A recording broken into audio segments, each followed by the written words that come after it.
Hello, hello, hello, my good, great people. Happy Wednesday. Listen, I think I'm somebody with that little intro.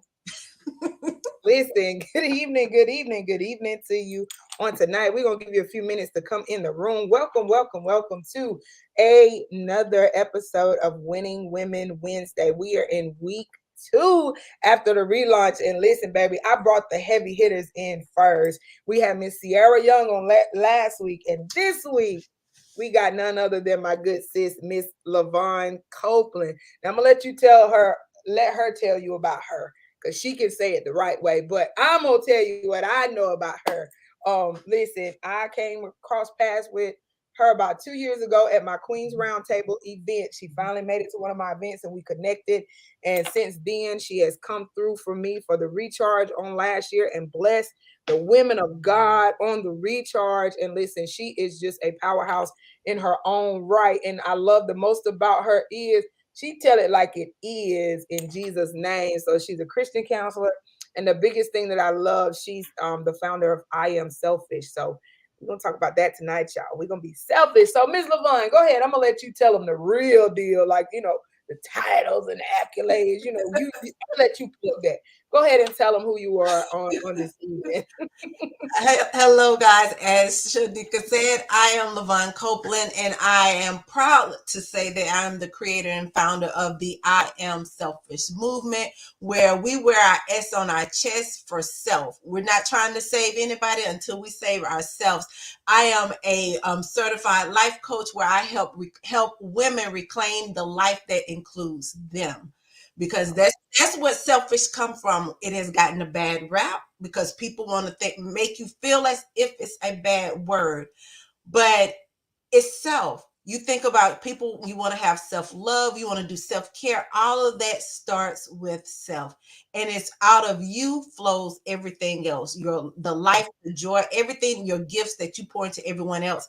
It has to start with you first. So that's what I like to say. I am a proud author. I'm very happy to be established as an author.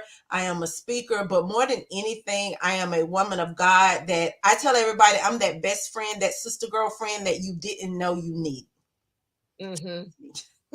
She telling the truth, y'all. The second time I encountered her in the chair and I was talking to the stylist and she chimed in and got me together. And I was like, you my new friend. You got to help me get myself together. Yes. But listen, it starts with self. Good evening, Rhonda. Yes. Hey, sis. Good evening, Rhonda. Good evening to you, ladies. Thank you for tuning in. And listen, that's the most powerful thing. Being a woman that has always wore S on her chest, and sometimes thought that was a badge of honor to be a superwoman, to be able to do everything, to hold up the world on my shoulders, to carry all these hats, to the hustle and bustle. And then when I realized, girl, you over here pouring from an empty cup, girl. What is you doing? Tired. You tired. Not tired. You tired. TIDE. And so we touched on that last week. So wear an S on your chest for you. That's amazing. And somebody that just in the last 2 years embarked on self-care on many different levels. And we'll jump to that in a minute. But when she taught us in the recharge, she taught us about self-care on the inner, and that's something that the Lord gave me on last year as well. Self-care, we think about nails, hair, lashes, makeup, shopping, new bags, new shoes, but none of that is going to help to dress it up on the outside if the inside is a hot mess. So when I think about self-care, and she helped us expound on that, I think about doing the inner work as well as making you look good on the outer as well. So the I Am Selfish movement. So diving into that a little bit, sis, like I said, like you taught us about self-care as a whole, not just being selfish with you, but being selfish with your gifts, being selfish with your talents, being selfish with your time. Like diving in that, because a lot of times we don't realize that you have to be selfish with all that. Your gifts, your talents, your time. I mean, God gave them to us to give it to the world, but it's a little thing called discernment we got to use. Go ahead. I'm going to leave that alone. It is. And I think that's what, especially in this season that I'm in now, I want women to understand that self-care is more than just the hair and the nails. See, that I always say that that's the icing on the cake. It doesn't matter how pretty a cake is, if in the inside I mean, we've all experienced this. That cake was beautiful. The icing looked all good. It had cute little flowers, embellishments all on it. But then you took a bite and was like, "Ooh." Dry. You knew it wasn't right. You was like, "Oh, this is." It didn't look like, and it didn't taste like. It's like these things don't go together, and that's where some of us get confused with our self care, because self care is more than just that icing on the cake. We are the cake. We're everything, that spiritual part of us, that physical, that emotional, that mental. Those are the parts that really matter the most. Soul care. I always say I teach self-care with the spiritual care connection. There has to be a soul care component to make sure that you're taking care of the innermost parts, that cake. Because I don't care how much makeup you put on. I don't care how nice the hair looks. You can have it embellished with bling, and everything can look good. But as we were just saying, you walking around as a whole mess. And I mean, I say that because I've been there. I know what it's like to have the big hair. I tell everybody I was the big hair and high heels. That was me. Always gonna be cute. I always go, but in the inside, Mm. there was so much Mm. turmoil that it was really eating me alive. I was slowly in the inside. It was like poison, just taking its time, seeping through, and was just breaking down all of my inner parts, to the point that how this came about, I am selfish. I actually ended up in the hospital. Wow. As Shanika said, we walking around with that S on our chest like a badge of honor. And we feel good to say I showed up for everybody. I was there. I gave. We feel good to say all of that. But then at the end of the day, you sit down and you're tired. Mm. And you go to bed and you can get 5 hours of sleep, 8 hours of sleep, 12 hours of sleep, but you wake up and you're still tired. Mm. And it was at that point where I'm like, okay, something's not right. Maybe I need a vacation. That's what some of us do. Let me go on vacation. Maybe I need to take a day off, but you're still tired. And I didn't realize that I was at that point, was still being tired, till I end up in the hospital. And the doctors are trying to figure out, did I have a stroke? Was I having a heart attack? What was going on? I mean, I had so many tests done that weekend. And I'm thinking, at the end of the day, when that first night when I was in the hospital all alone, it was quiet. You just hearing that beat, beat, that heart monitor. Mm-hmm. And to have God say, okay, now that you've let everyone else use you, it's my turn. Mm. My And Lord. it was during the course of that weekend, as I laid in the hospital, going after test, trying to figure out what was wrong, that I began to be still long enough. I was quiet long enough. I mean, God had quiet everything, because my family couldn't come visit me. No one could be around. No one was there. So I had no choice but to listen. And out of that, he gave me 3 directives, and one of them was to write my first book, the devotional that I created. And out of that book came that aspect of selfishness, because I had to learn that not taking care of myself, not being true to myself, and not placing myself first was dishonoring God. Mm. My Lord. My Lord. Listen, we don't want to be dressed up on the outside and dying on the inside. We need it to both line up. And that is absolutely powerful, to actually end up in the hospital, for God to have to, and that's how God has to get our attention sometimes, unfortunately. He has to sit us down in order to get us to listen, because if not, we got that badge on our chest and we're running around trying to save everybody. Happy. We be happy with that S too. Listen, I'm telling you, I counted that as an honor to be able to be stretched thin, and showing up on the scene for everyone, and showing up and giving all I had, even out of my reserve. The reserve was dry. My cup was dry and the reserve was dry. Lord, a hot mess. But I remember some years back, it sank me into a dark place, to where I literally was trying to find my way to get out, because I had stretched myself and poured out so much. and I was so depleted, Mhm. it almost took me under. So it's important. It's and you went right into the next question. I was getting ready to ask you, how did you start um your I am selfish group? And I know a lot of times when you're somebody that has no boundaries, or you're somebody that shows up for everybody, when you get that notion to be selfish and show up for self, that can cause some problems. When you don't Yes, set yes, boundaries and ma'am. you go back and try to set boundaries, then there causes a problem. And one of the things that I hated, I never wanted people to call me was selfish. That would Mhm. just tear me to Mhm. pieces, to Mhm. pieces, honey. And so speak on that, share on that a little bit with the ladies, how that was learning to not show up when you don't have a capacity. Because something I learned about a year or two ago, I would tell people I don't have the capacity. My people Mm. at zero. I don't have the capacity to be. I got to go back and replenish, recharge, refill, Mhm. and I'll be Mhm. back.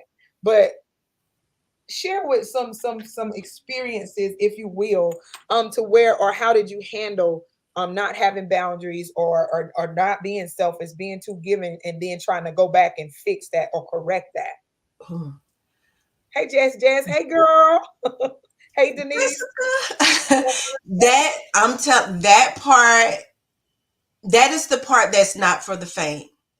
Mm, Because like you said, when you haven't had boundaries, or you allow people to intrude upon your boundaries, to stretch the limits, when you have always been available, because mm, that's the problem, that we make ourselves so available that people get to the place where they don't even respect your time, because they can ask you at the last minute and they know you're going to show up.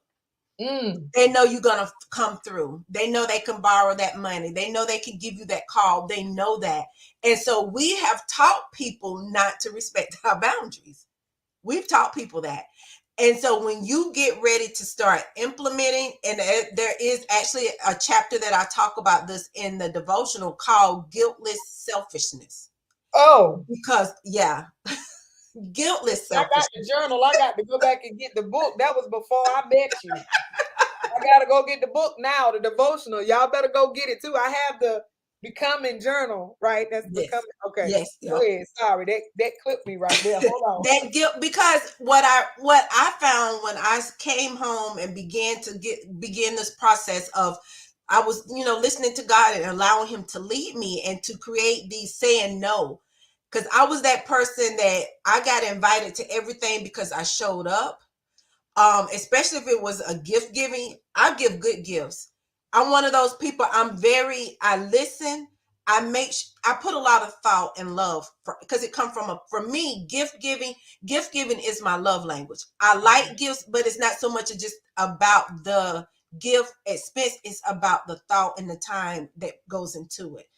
And so I went on, after I got out the hospital, I went on for a year where I didn't even give gifts. I didn't give gifts for birthdays. And I was one of those people. I always thought about, as adults, we don't get the gifts that we got when we were little for Christmas, because there's no one, birthdays. Everybody's not, it's not the same as when you're kids, and everyone, oh, you have a birthday party in the classroom, or you're getting Christmas gifts. And so I always wanted people to still feel like, even if it was just a card, Yeah. I gave something. But I went on for a year where I didn't give gifts. Birthdays, I'm the one that give my girlfriends Valentine's Day gifts, anniversary gifts, all that kind of stuff. I began to say no a lot more. I've been to participate in things. I was one of those people that, like you said, I don't have the capacity for that right now. My schedule's full, whatever. And I began to watch how people reacted. Woo. And that's when I learned that guiltless selfishness. I learned that people will try to guilt you into doing what they expect of you. Woo. Because, and especially when you're saved, when you're a God's girl, see, they going to use God to guilt you. Because they going to be like, I thought the Bible says better to give than receive. Now, First that's of what they're going all, to tell how you. was you hitting my questions before I answer them? Thank you, Lord.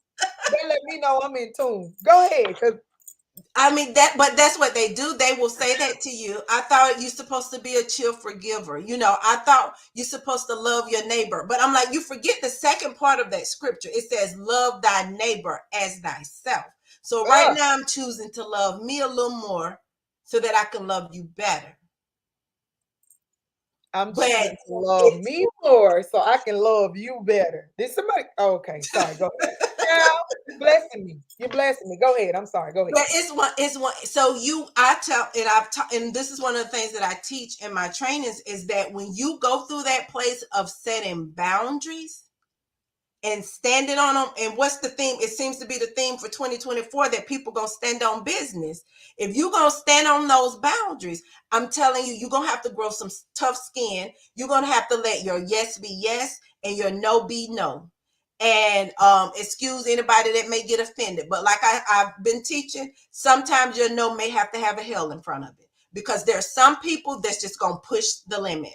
Mhm. And you have to say that even when it hurts you. Because if any of you are parents, telling your kids no and feeling like you let them down, even those people that you love, it could be your parents, it can be your spouse. But when you have to say no, it tugs on your heart. Mhm. And so sometimes you're going to have to say that no with tears in your eyes as you walk away. Because if you keep stretching the line, you keep pushing it a little more, you keep giving, then people gonna pull you right back to where you trying to come from. Yeah. So you can't allow the guilt. Mm. And then for some of you may be like me, where you didn't even realize you have a people pleasing spirit. You may have to begin to do some work on yourself to understand why and where did that stem from, which is one of the Oh, things that I end up doing. I had to see, and I'm telling you, when God takes you to school, He takes you to school.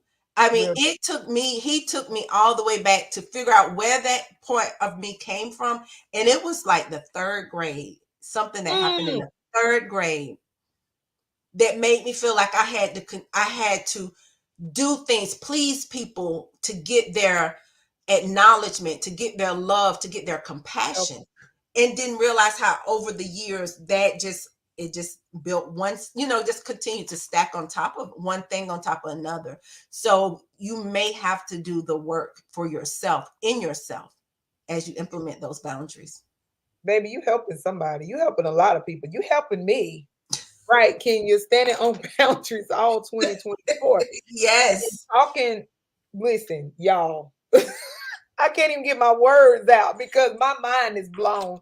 Me and her didn't go over no questions. I gave her the gist because if you know me, I don't like scripts because I like to give Yes. God room. And this, Yes.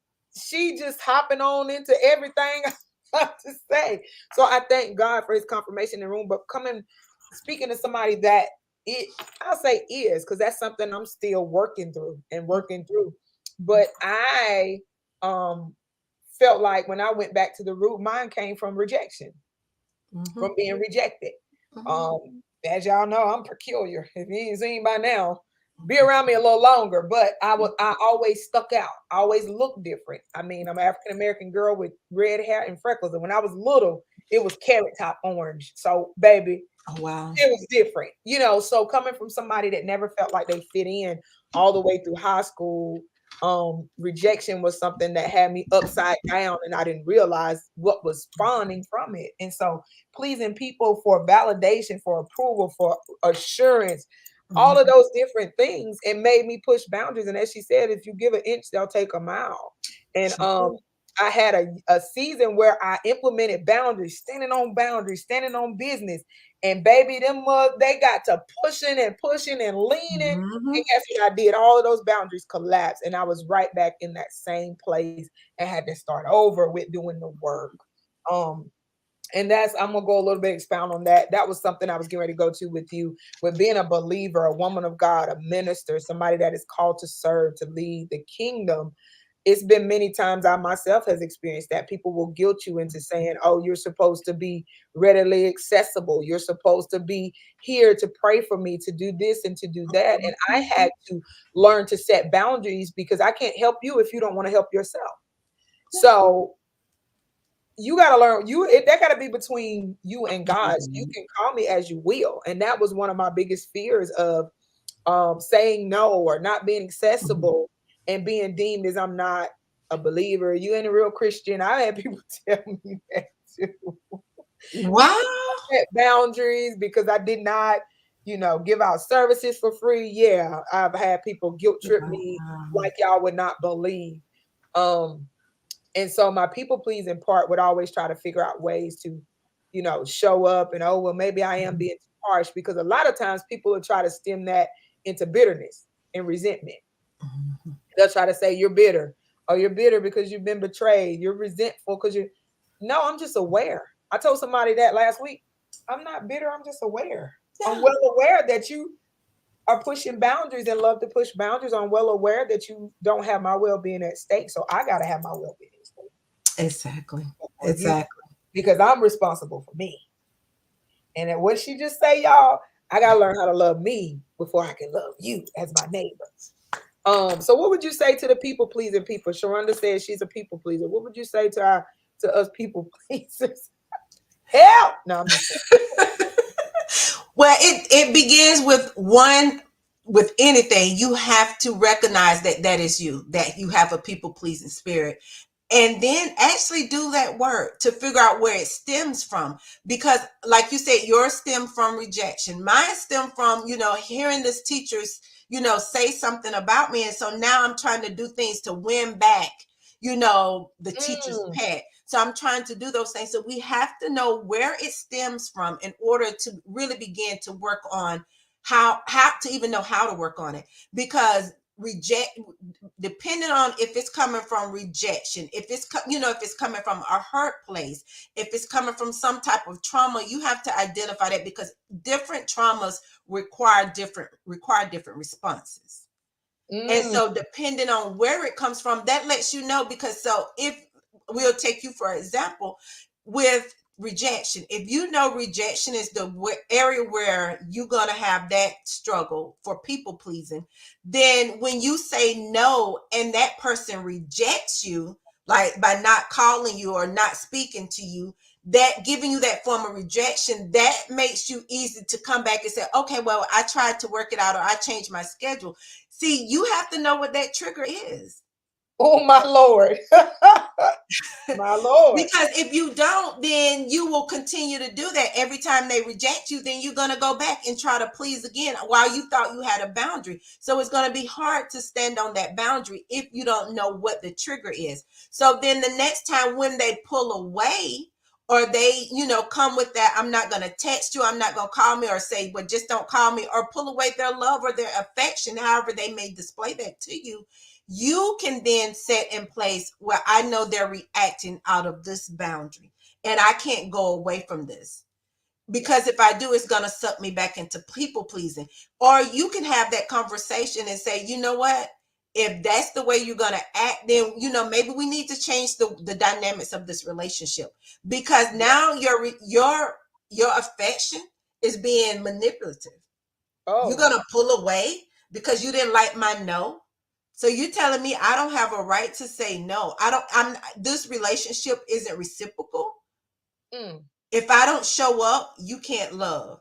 If I'm not there, you don't want to talk. No, it can't work that way. So it will allow you to learn how to speak more boldly for what you need. So understand first where the trauma come from, how it stems, and then what triggers it, so that way you can build your reactions to responding to those triggers. Absolutely. And that's evident in business as well. That's something that I teach. Mhm. Stand on your price, stand on your word, stand on your business, stand on business. Like, and don't, because they say, oh, well, that's too much or you too high. I told Mhm. somebody one time, you too high is a compliment, because that means that Mhm. I know my value, I know my Mhm. worth.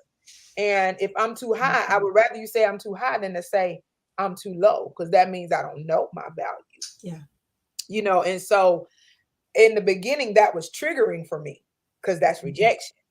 Oh, Mhm. there's I gotta fix this in order to, but you stand on business, even you business owners, if that ain't your client, that ain't your customer. That ain't the person, that ain't your audience that God has ordained for you. No. Don't bend your boundaries in business as well as in personal relationships, as she said. So talk to, you are a wife. Some of us are striving to get there, but I have some wives on the call or soon to be wives on the call. So share what you feel like that looks like as a wife, because I know, I can imagine, I'm a single mother too, so that's hard. But I tell people, I teach that and I harp on that because that's who I am. I can't tell you how to be a wife because I'm not there yet.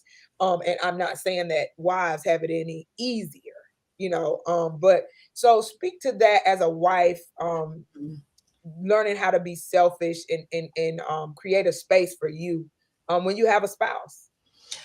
And I'm going to tell any of the wives that's out there, you're in committed relationships, soon to be wives, that is probably one of the trickiest places, because especially, it all goes back to, especially if you're a God's girl, we trying to be out here being these Proverbs 31 women.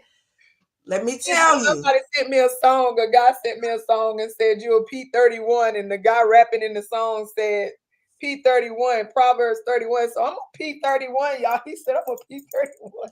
I'm a Proverbs 31, a P31. So if y'all see me post, I'm a P31. That's what that means. Go ahead, Lyvonne. But I'm telling you, I even had to go back to my dear friend that read the Proverbs. That was my scripture at my wedding. I was like, girl, you should have told me to go sit down somewhere. Because did you see what all that woman was doing? Honey, no. But it's deep, because you think about that Proverbs 31. So for those women, it's hard when you've been trained and your thought is that you submit to your husband. So that was really hard, because of course my husband wanted to say, I'm the head. You the head of the marriage, and we are one. But I'm the head of this body, this soul. I have a purpose that God has given me. So we have to move to be in alignment. Our prayers, our thoughts, our conversations have to be in alignment for God's will for my life as well. But for the simplest things, some of the things I started implementing, and look, this is me. So judge who you want to judge. This was me. But some of the things when I set these boundaries in our relationship, it was like I was one of those women, y'all. I told y'all I was trying to be that Proverbs 31 woman. So my husband and I worked different schedules. I was getting up and I would cook breakfast, lunch, and dinner. I worked a full-time job and I was going to school. And so I would cook breakfast before I go to school. I would come home from school, fix them lunch, and then cook dinner before I went to work. And I didn't realize I was wearing myself out. This was 7 days a week. For the longest, my kids didn't understand what was going out to eat. They knew mama cooked. And I was like, you know what? Nobody else is in here cooking. Ain't nobody else trying to cook. Ain't nobody. And I clean up. I did everything.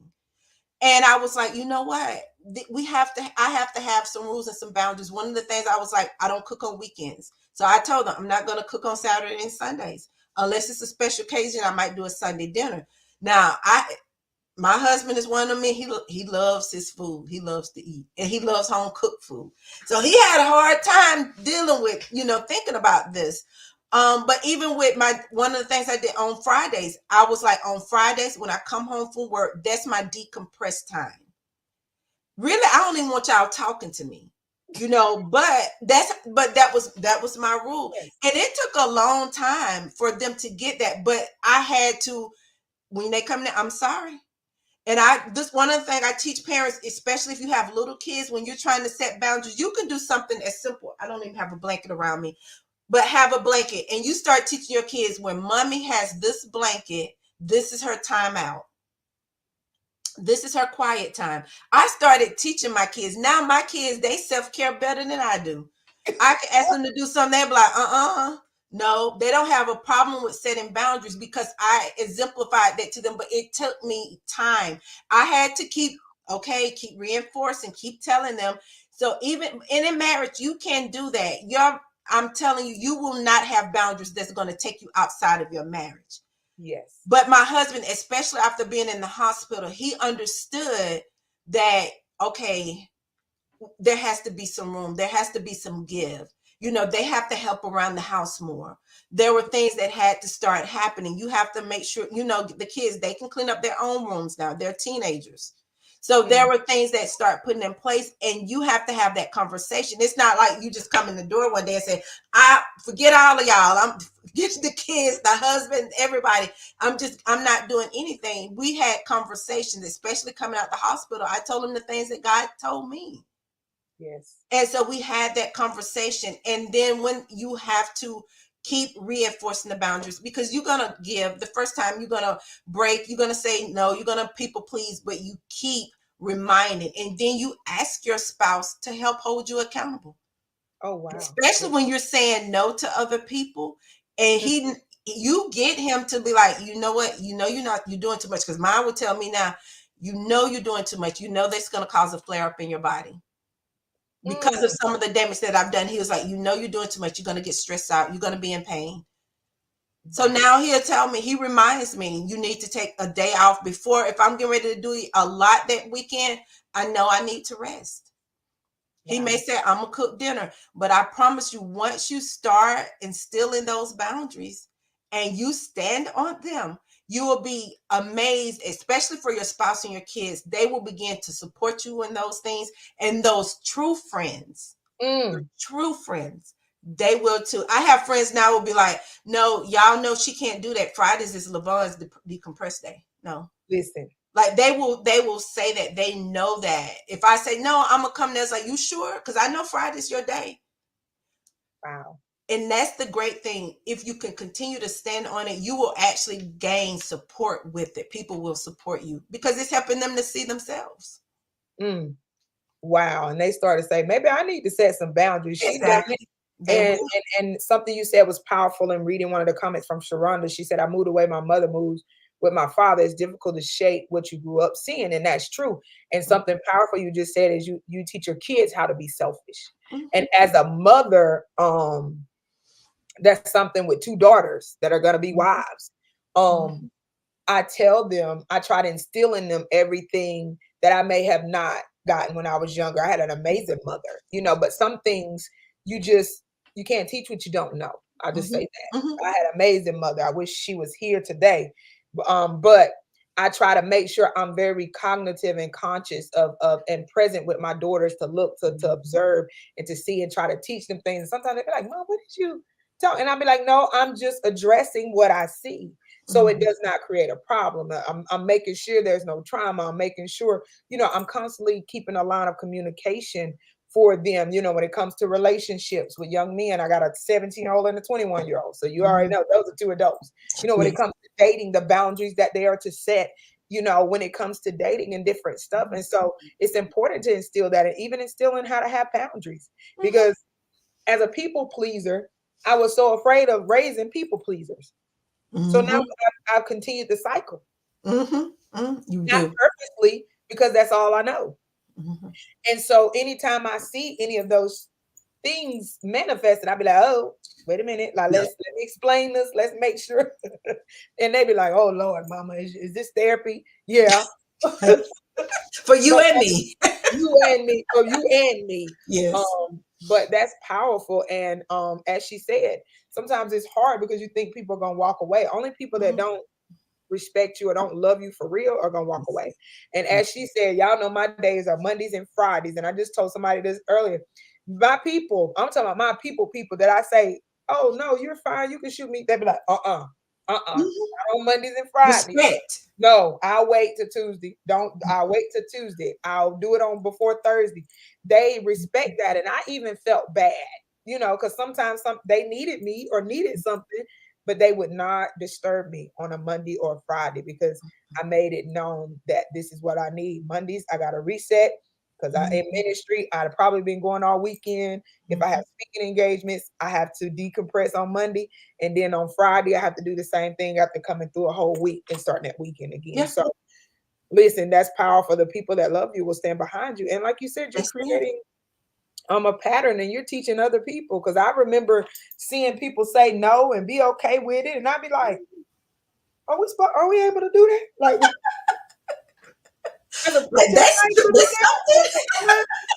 they can do. You can do that. Like, seriously. And I was like, oh man, I want to get to that spot. And that's something that I admired about you. From day one, well, not at the round table, you ain't really say much there. You're more observant. But when I was in the salon, and that's something I admired. And every time I talk to you, or every time I listen to you, honey, she's unapologetically me. But you have to be given. And if I didn't know you, and that's the thing, people don't know your story sometimes. They don't know your trauma.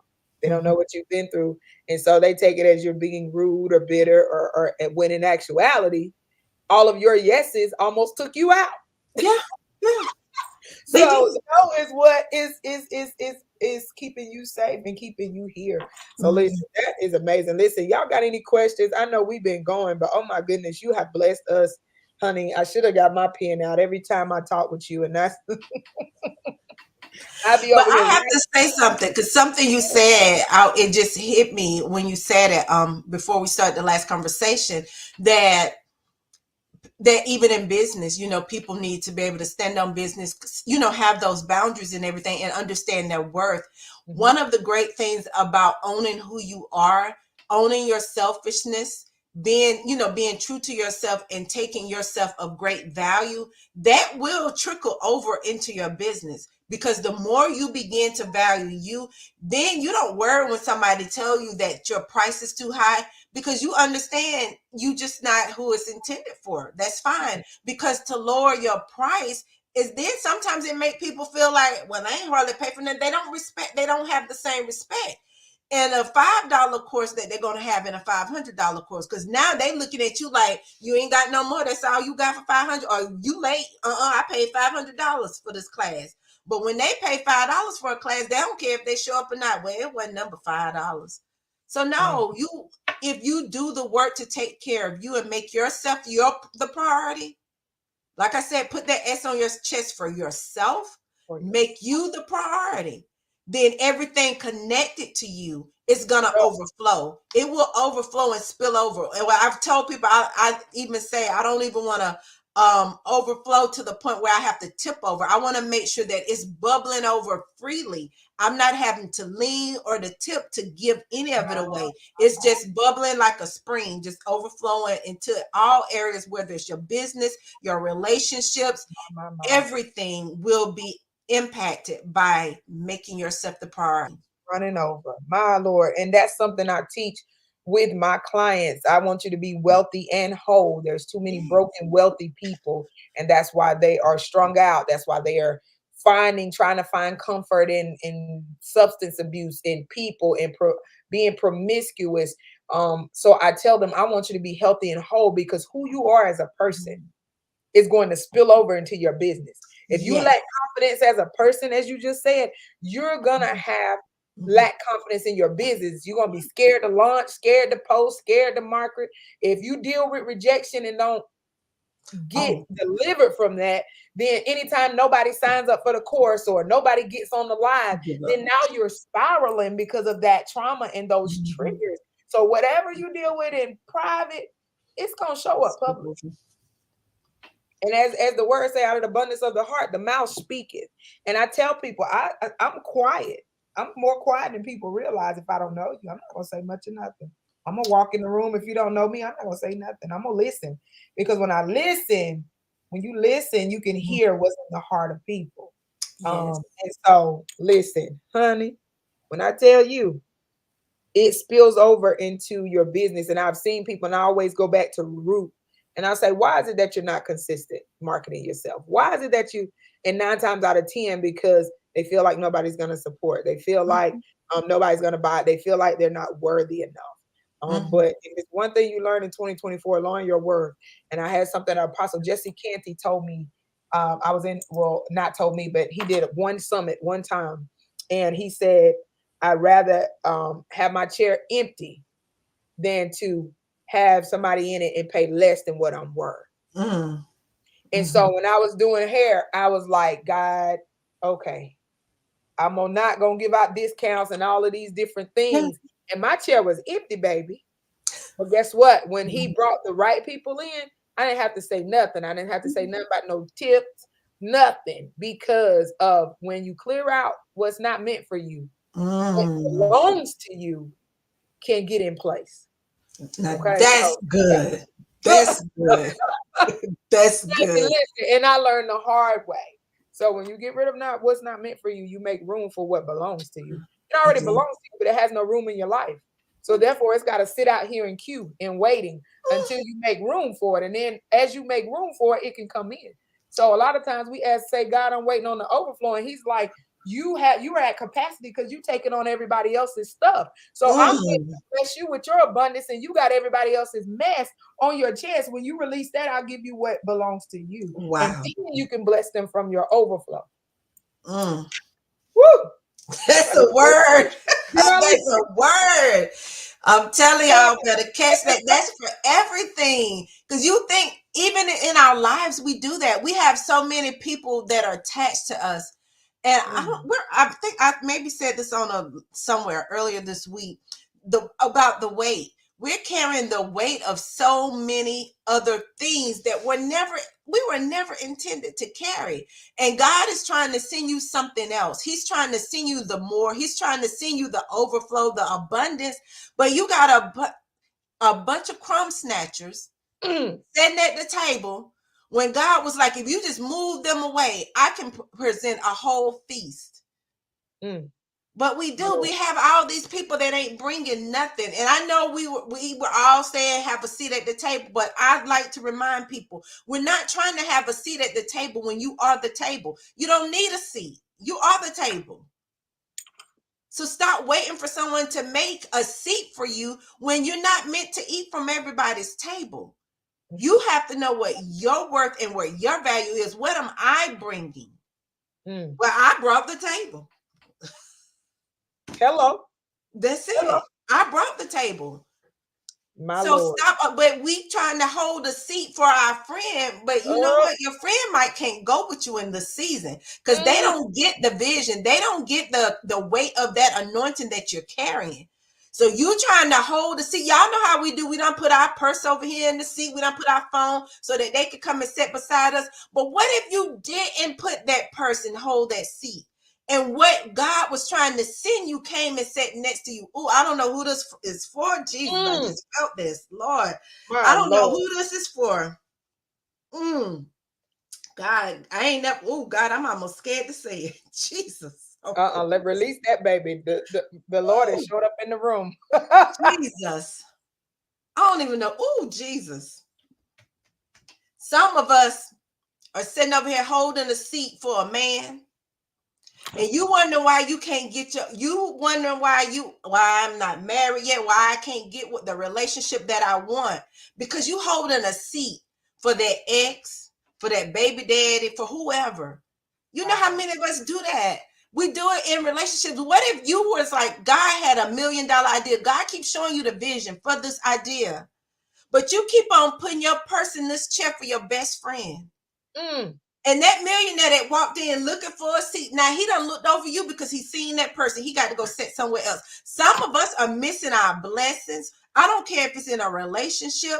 I don't care if it's in your business. It's in your personal life. It could be tied to your wealth. It could be tied to the purpose. It could be tied to the gift.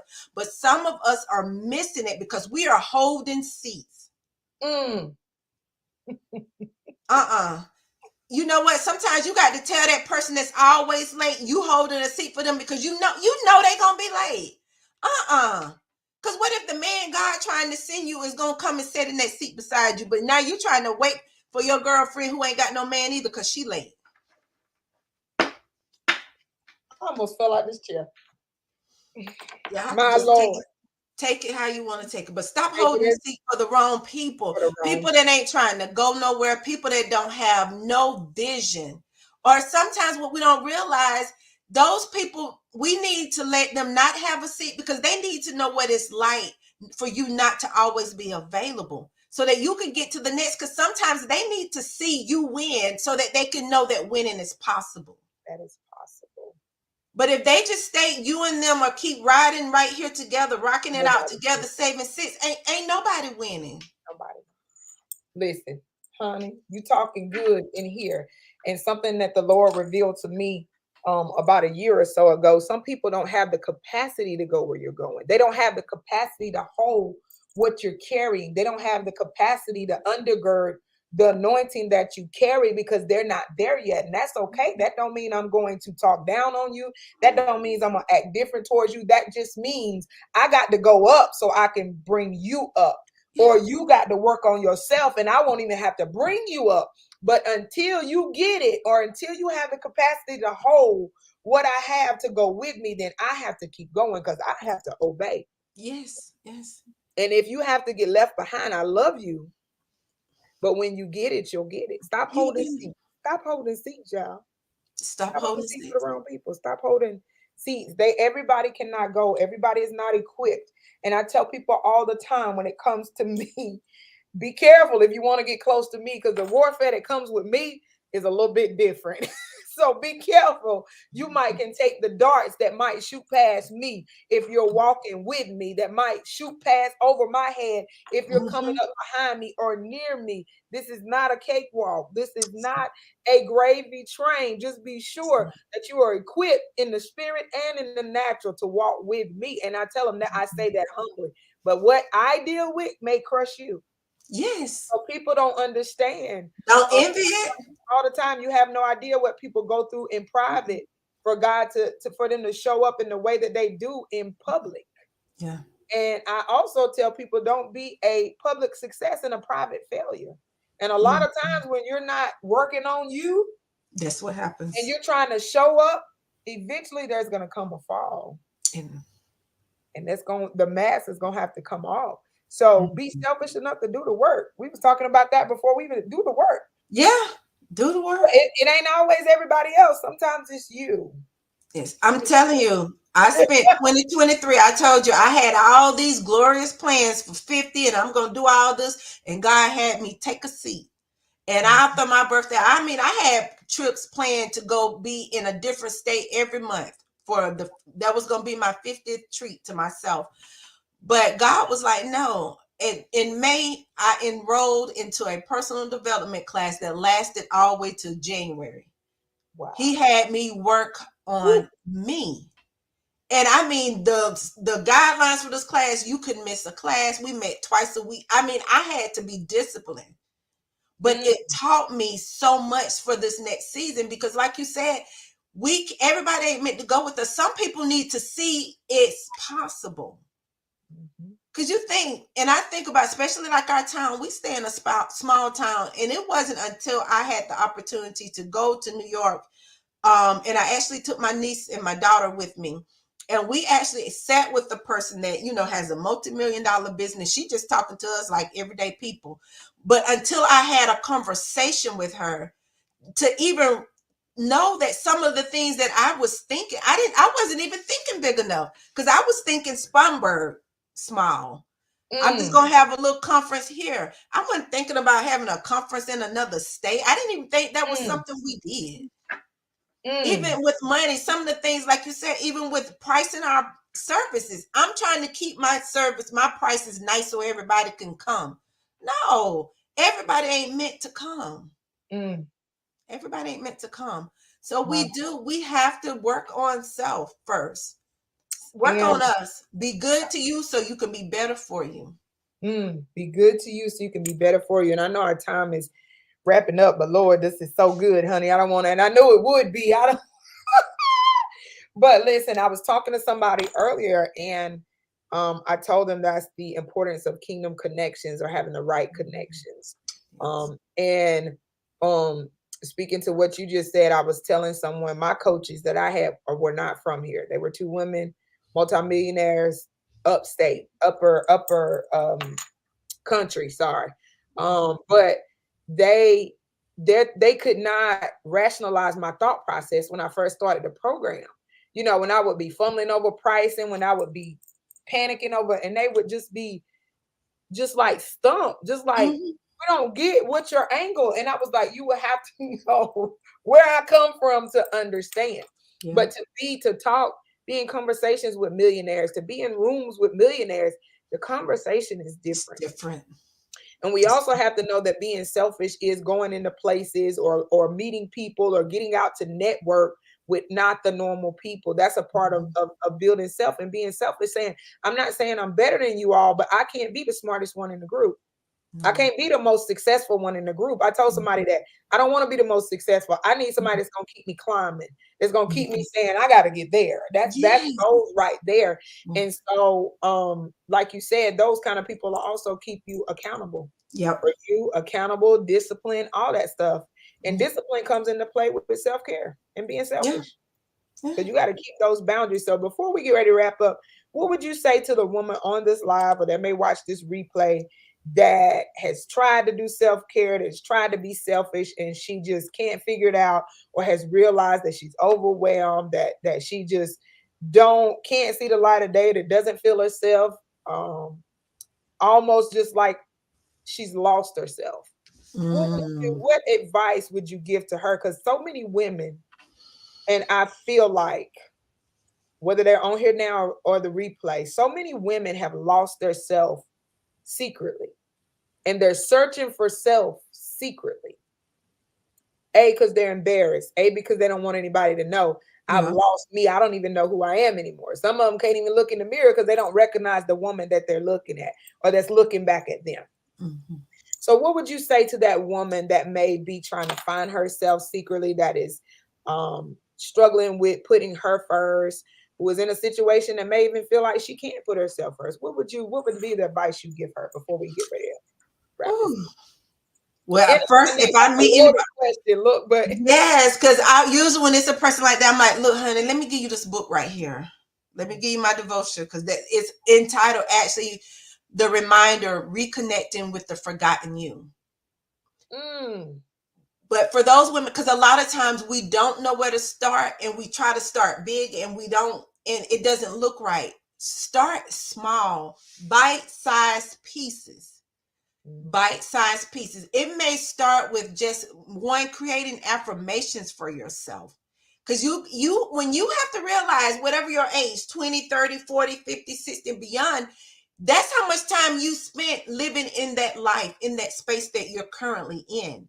So just like weight loss, you didn't gain it all overnight, and you're not going to lose it all overnight.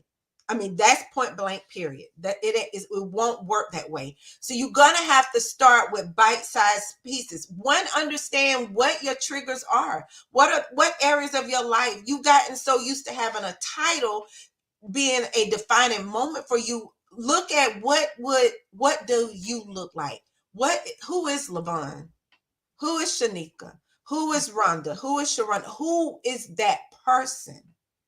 And begin to speak to that person. One of the things God was sharing with me this morning is that we have to not only worry about those thoughts that we have infiltrating our minds, we have to also be concerned with the language that we're speaking over ourselves. So you may start small with just saying, creating that affirmation that I am enough affirmation, or just saying, I'm going to do better. I am better. Start speaking it in the present tense. I am better. I am winning. I am more. So you may have to start there, and then you begin to write those things out. Have that conversation with God. I'm always going to redirect you back to God. Have intimate conversations with God. A lot of us don't understand what intimacy is or what it looks like. So you first have to learn to be intimate with yourself and create that intimate relationship with God. When it's just you and God doing the work, He will begin to show you how to peel back those layers and begin to speak up for yourself. But some of us, before you can speak up for yourself, you have to learn how to speak to yourself. So I'm always going to tell you, start small, and then you will begin to build this thing, self-care, soul care. I am selfish, all of that. It's like a muscle. The more you work it, the stronger it gets. Believe me, now I can say no and don't even blink an eye. I might make a face. No, I can't do that. No. That TikTok say, get somebody else to do it. Yes. Now, I mean, real easy. Some people are like, okay, you ain't even got to say nothing, because my face said it before I can even open my mouth like that. So, but as you build that muscle up, making yourself a priority, as you build that up, it'll become easier, but you will have to start small. Understand where it's coming from, where you lost yourself. Begin to identify those areas where you begin that disconnect, and then look at speaking to yourself different, thinking about yourself differently, and begin to put other tools and strategies in place to stretch yourself. That's good. So, like she said, start small. That's kind of like goals when I tell my clients, don't start way up here. Start to something that's attainable. Yeah. Start to something that you can hit. But that's listen, you've been absolutely amazing. You have blessed the people. You have blessed me, honey. But start small. But wherever you start, honey, on taking care of you, ladies. If you're listening, if you're watching the replay, real quick before we end, do you have any questions, guys? Drop them in the comments real quick for Lyvonne. Somebody said, "What's your cash app?" They want to bless you. So you have to go back and put your calendar. You have to go back and put your cash app, Lyvonne, in the thing. They want to bless you. You have blessed the people tonight. You've been amazing, which I knew you would. But guys, we got to learn to be selfish. As women, we wear so many hats. We do so much. We create hats for ourselves. You might not even hat might not even be your size, but you're gonna put it on anyway because that's what we do. The cape, you're gonna put it on. And for those that, like she said, put an S on your chest for you. Learn to speak to you so you can speak up for you. And I always tell my friends now or my people, I tell them take off the cape because that's what my coaches used to tell me. Take off the cape. Take off the cape. Baby, my cape got glitter and sparkles and it's bedazzled. And I'll grab that thing in a minute. But know that we're not always called to everyone. We're not assigned to everyone. And if you're empty, it's because you're trying to pour into people you're not called to or assigned to. Because the people that you are called to and assigned to, with whatever capacity they need to be full, you have that capacity in you. God is going to place that in you to pour. So when you pour into them, He's already equipped you with the capacity or with what you need to pour out to them. So if you're depleted, ain't gonna do with Him. It's because you're pouring into cups that you were never made to pour into. And so therefore, whoever you're called to, you'll have the capacity. And when you pour out to them and when you minister to them and when you coach them and when you pray for them, you won't be drained. You'll actually be a person because you're walking in what you're supposed to walk to and you are blessing who you're called to bless. So if you are getting depleted, it's because you're pouring in the cups that don't belong to you. You done walked in the house and just emptying yourself out. And God is saying, I told you to go in there for one person.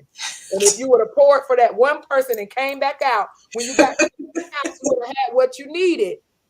Because you got two people in here. Now you done poured in three people in here and you can't even do what you need to do over here. Somebody lacking because you tried to pour because you want to save everybody. Jesus that said, part. You try to take my job. I can't. Hey, the that world. Part. Not Lyvonne, not Rhonda, not Calandra, not Sharonda, not Gwen. Not Denise. He said, I came to save the world, not you. Yes. Everybody. So make sure you are remembering to show up for you. Yes. The best thing that I've ever done for myself was to start showing up for me, for real. And to know that you are enough without your titles, without the wife title, the mom title, any of that. You are you. You are enough just because you wake up and you take a breath in the morning. Because God made you more. So Calandra says she's still waiting on your cash out. Before we wrap it up, go ahead and let them know how to find you. That devotional she shared, I have her journal and her affirmation cards that I got at an event. So share your website, all your things, plug your things in, and last comments in the comments or questions in the comments before we wrap it up tonight. And I try to make everything easy because I'm gearing up for my next event. So everything, I have a site. It's called Selfish with Lyvonne. You can go to Selfish with Lyvonne and you'll find the affirmation cards, the journal. That first book that I'm talking about, I thought I had one near me. It's called The Reminder, Reconnecting with the Forgotten You. And it is an interactive 28-day devotional. It is a great place to start for anyone that's trying to learn how to navigate that space of people pleasing, setting boundaries and everything. It just helps you to get back to you. So you can go visit the site, website. I'm everywhere. My name, Lyvonne Copeland, everything. Where Facebook, Instagram, everywhere. So I'm not hard to find. There you have it. Selfish with Lyvonne. As I said, listen, go grab your devotional, your journal, your affirmation card. She has all kinds of things, resources available. Like I said, we got to learn to work on us, because when we do the work on us, it will sprout out to everywhere, every area of our life. So thank you so much, sis, for always being readily to serve. As y'all know, she will be one of the panelists Saturday, March the 30th at the I Am Her conference. Now y'all are realizing one of my panelists was last week, Lyvonne is this week, and my third panelist is next week. Now y'all understand why I said that it's about to be pandemonium, and I'm looking forward to what God is going to do. Friday, you going to release, and listen, I'll be the guest speaker. I wish I could share my topic so bad, but I ain't going to do it. I'm going to wait. Lord, I want to release it so bad, but I'm going to wait. But I'll be speaking on Friday, and then on Saturday, we're going to release. We're going to get delivered. We're going to lay out. We're going to run around. I told them, they said, what's the tire? I said, I'm telling y'all now, if I come in with the Chuck Taylors on, y'all know it's about to get real serious. It's a wrap. It's a wrap. I told my sister / armor bearer, baby, we might be going in Chucks. We might be going in Chucks, and then we're going to get cute in our tea party attire for Tea and Transformation on March the 30th.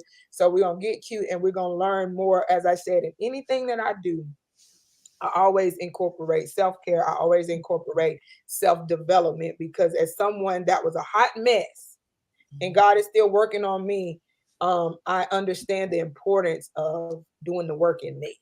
So we want God to do the work. He gonna do it, but you do the work too. So cash out before Calandra get me. You gonna get me? As soon as we get off of here, yeah, she gonna give it to you, Calandra. Don't yell at me. I'm just playing. But she gonna give it to you as soon as we got out here. Right, run the side. Got my Chucks ready. I thought about it. I should have just said Chucks and Pearls on Friday night. That's really what I may end up doing, y'all. Seriously, make it easy for the people. But listen, I'm gonna make it easy, because baby, y'all, if you ain't never experienced me in the house of God, listen, I'm grateful. He has literally shown me what he's gonna do for his daughters during this time. So we were delayed but not denied. But thank you everybody that tuned in, everybody that watched the replay on YouTube live. And the replay will be on my personal page and on my business page. We thank you to the wonderful, anointed Miss Lyvonne Copeland that has blessed my life, and I allowed her to bless many, and I'm gonna continue to put her everywhere I can. She's gonna be tired of me, but to bless everyone. The shirt is going to be brown and pink. They were black and pink, but I'm gonna change it to brown and pink. Calandra, brown and pink. So thank you for sharing with the people your transparency, Lyvonne, because I didn't even know that about. I don't even think I knew that. So thank you. So all right, ladies, we're gonna sign out. I am selfish with Lyvonne. Do you still have your group? Yep, sure do. All right, search that up. Go in her Facebook group. Listen, search her up, buy her out, sell her out, all that good stuff. It's Winning Women Wednesday. Yes. Winning Women Wednesday. And listen, if you come back to watch the replay, listen, thank you for tuning in as well. So we're gonna sign off now. The Lord showed up on tonight and did what he wanted to do. So y'all have an amazing night. And listen, catch me here next week. Same time, same place, and you can catch Miss Lyvonne all over the nation. She's gonna be in Alabama in a minute, and you know she all over the world. But you can catch her with us March 30th. She'll have her vendor table with all her stuff on it, and she will be one of the amazing panelists that's gonna pour out on Saturday. So y'all have an amazing night. We out. Good night, ladies.